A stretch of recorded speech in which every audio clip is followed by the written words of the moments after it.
ကမှာဒီနေရာကောင်းလမ်းတာပြီးရက်ကွက်တန်းတဲ့နေရာမှာရှိတယ်3500ဝန်းကျင်နဲ့ရနိုင်တဲ့မြေကွက်လေးတစ်ခုကိုကျွန်တော်ဒီနေ့ပြပြီးဒီမြေကွက်လေးရဲ့မျက်နှာစာကကျွန်တော်45ပဲနောက်ဘက်55ပဲရှိတယ်ဗျနော်ဒီနေ့မြေကွက်လေးရဲ့ဒီနေရာကအနီးစကန်ကိုကျွန်တော်ဓာတ်တော်ကြိုက်လမ်းကနေဝင်လာမယ်ဆိုရင်10မိနစ်ကျော်2မိနစ်နဲ့ရောက်မဲ့နေရာမှာရှိတယ်အနီးစကန်ရဲ့ရွှေဘိုစုမှာရှိတယ်နော်ဓာတ်တော်ကြိုက်လမ်းရဲ့အားသာချက်ဓာတ်တော်ကြိုက်လမ်းကအနီးစကန်မှာဆိုတော်တော်ကျဲတဲ့လမ်းထဲမှာပါတယ်နော်ကတ်တရလမ်းကိုတော်တော်ကျဲတဲ့လမ်းထဲမှာပါတယ်ပြီးတော့ဒီနေရာလေးကကျွန်တော်တို့ရက်ကွက်အနေထားဆိုလဲပြီးမှလူနေအင်ဂျီတွေရဲ့အပြည့်ပေါ့နော်အဲ့လိုကြားထဲမှာရှိတယ်ပြီးဓာတ်တော်ကြိုက်လမ်းကနေဆိုတော့ဒီကိုလှမ်းမြင်နေရတဲ့အနေထားပေါ့နော်ရက်ကွက်လေးတက်ပြီးငြိမ်ပြီးတိတ်တိတ်ဆိတ်ဆိတ်နေလို့ရတဲ့ပတ်ဝန်းကျင်မျိုးရှိတယ်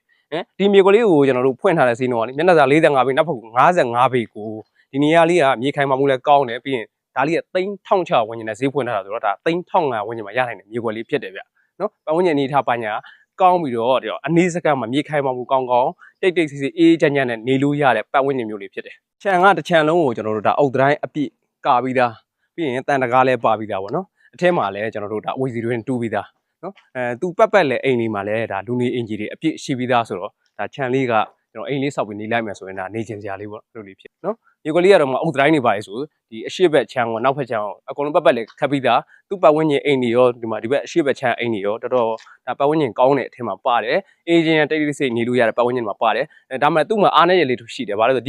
ဒီလမ်းကတော့သူတို့ကွန်ကရစ်လမ်းပေါ့ဒီနားလူတွေနည်းနည်းစုပြီးတော့ပြန်ပြီးတော့ခင်းလိုက်အောင်နည်းနည်းလေးပို့ပြီးတော့ကောင်းသွားမှာပေါ့နော်လောလောဆယ်ဒါလမ်းလေးနည်းနည်းပြက်နာပဲရှိတယ်ကျန်တဲ့ဟာတော့အကုန်လုံးအဆင်ပြေတယ်ဗျနော်ဒီနေရာကသူ့ရဲ့အားသာချက်ကမြေခိုင်မာမှုလေးကောင်းတယ်